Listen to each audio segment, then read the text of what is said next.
আসসালামু আলাইকুম। আপনারা সবাই কেমন আছেন? আশা করি ভালো। আমরা আল্লাহর রহমতে খুবই ভালো আছি।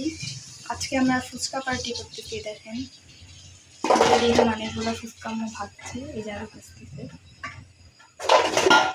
এই যে এখানে আরো ভাজতেছে। দেখেন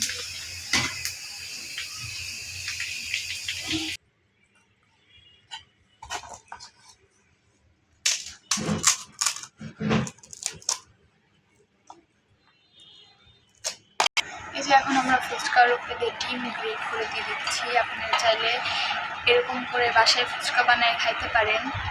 আপনাদেরকে একদিন রেসিপি শেয়ার করবো না, খুবই সহজ।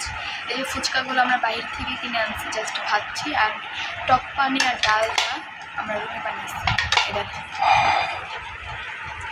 সুন্দর একটা ফুচকা হয়ে গিয়েছে, এখন আরও বাকি আছে।